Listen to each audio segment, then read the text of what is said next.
did it on of my own free will, and of my own free will I wore it. Is its pattern strange to you? Scrooge trembled more and more. Or would you know, pursued the ghost, the weight and length of the strong coil you bear yourself? It was full as heavy and as long as this, 7 Christmas Eves ago. You have labored on it since. It is a ponderous chain. Scrooge glanced about him on the floor, in the expectation of finding himself surrounded by some 50 or 60 fathoms of iron cable, but he could see nothing. Jacob, he said, imploringly. Old Jacob Marley, tell me more. Speak comfort to me, Jacob. I have none to give, the ghost replied.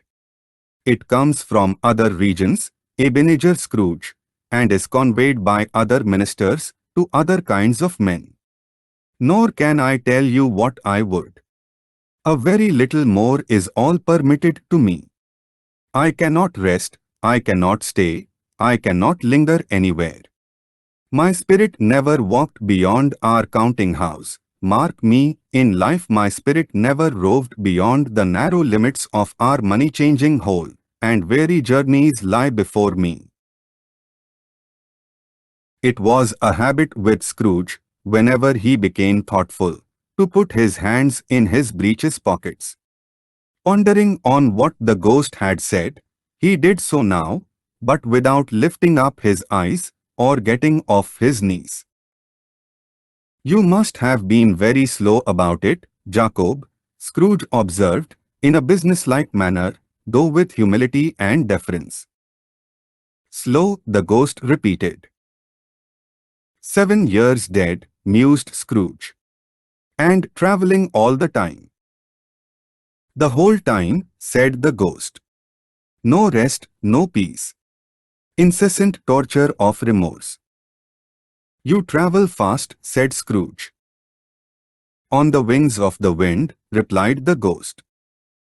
You might have got over a great quantity of ground in 7 years, said Scrooge. The ghost, on hearing this, set up another cry, and clanked its chain so hideously in the dead silence of the night, that the ward would have been justified in indicting it for a nuisance. Oh! Captive, bound, and double-ironed, cried the phantom, not to know that ages of incessant labor by immortal creatures, for this earth must pass into eternity before the good of which it is susceptible is all developed. Not to know that any Christian spirit working kindly in its little sphere, whatever it may be, will find its mortal life too short for its vast means of usefulness. Not to know that no space of regret can make amends for one life's opportunity misused. Yet such was I. Oh! Such was I. But you were always a good man of business, Jacob, faltered Scrooge, who now began to apply this to himself.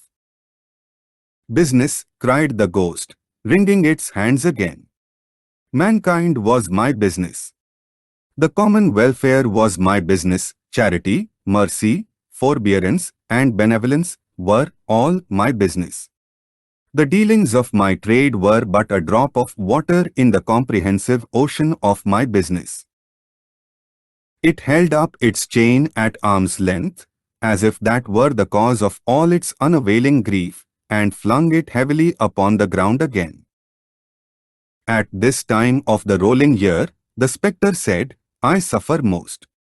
Why did I walk through crowds of fellow beings, with my eyes turned down, and never raise them to that blessed star which led the wise men to a poor abode? Were there no poor homes to which its light would have conducted me? Scrooge was very much dismayed to hear the spectre going on at this rate, and began to quake exceedingly. Hear me, cried the ghost. My time is nearly gone. I will, said Scrooge. But don't be hard upon me. Don't be flowery, Jacob. Pray. How it is that I appear before you in a shape that you can see, I may not tell. I have sat invisible beside you many and many a day. It was not an agreeable idea. Scrooge shivered and wiped the perspiration from his brow. That is no light part of my penance, pursued the ghost. I am here tonight to warn you that you have yet a chance and hope of escaping my fate. A chance and hope of my procuring Ebenezer. You were always a good friend to me, said Scrooge. Thank ye. You will be haunted, resumed the ghost, by 3 spirits. Scrooge's countenance fell almost as low as the ghost's had done. Is that the chance and hope you mentioned, Jacob? He demanded, in a faltering voice. It is. I think I'd rather not, said Scrooge. Without their visits, said the ghost, you cannot hope to shun the path I tread. Expect the first tomorrow, when the bell tolls 1. Couldn't I take 'em all at once, and have it over, Jacob? Hinted Scrooge. Expect the second on the next night at the same hour. The third upon the next night when the last stroke of 12 has ceased to vibrate. Look to see me no more, and look that, for your own sake, you remember what has passed between us. When it had said these words, the spectre took its wrapper from the table and bound it round its head, as before. Scrooge knew this by the smart sound its teeth made when the jaws were brought together by the bandage. He ventured to raise his eyes again and found his supernatural visitor confronting him in an erect attitude, with its chain wound over and about its arm. The apparition walked backward from him, and at every step it took, the window raised itself a little, so that when the spectre reached it, it was wide open. It beckoned Scrooge to approach, which he did. When they were within 2 paces of each other, Marley's ghost held up its hand, warning him to come no nearer. Scrooge stopped. Not so much in obedience as in surprise and fear, for on the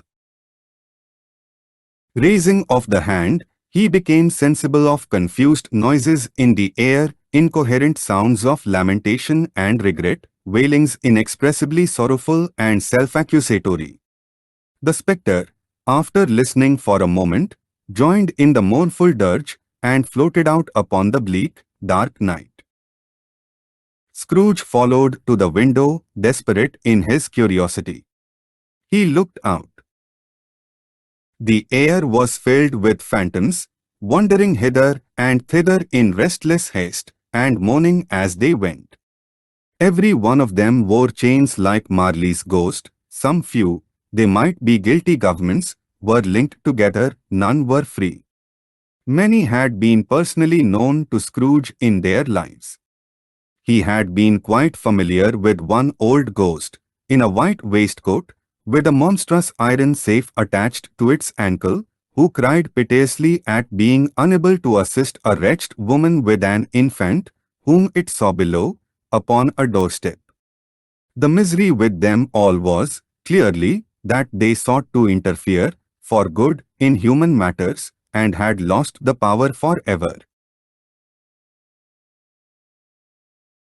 Whether these creatures faded into mist, or mist enshrouded them, he could not tell.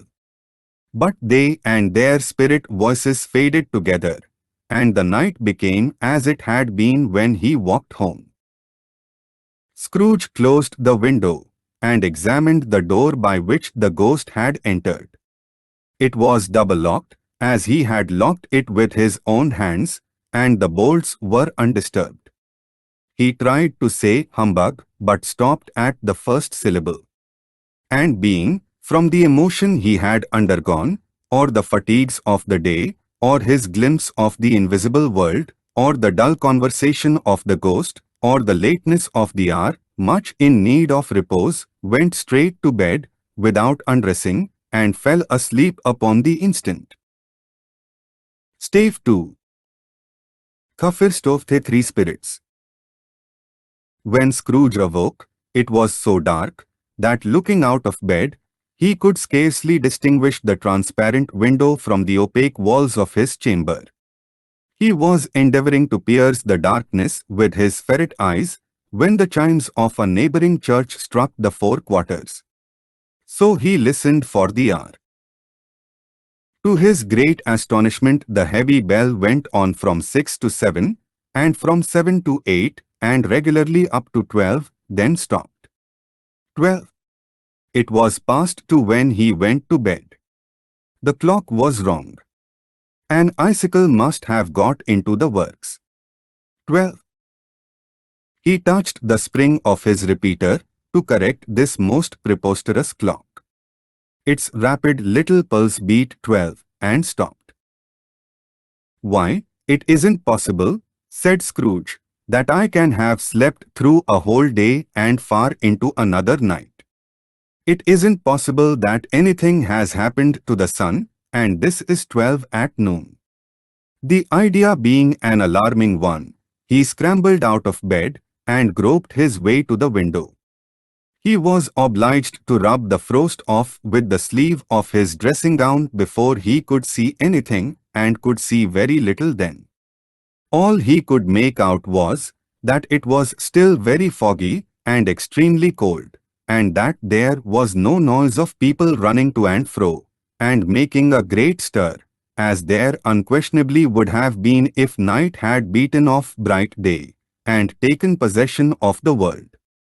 This was a great relief, because 3 days after sight of this first of exchange pay to Mr. Ebenezer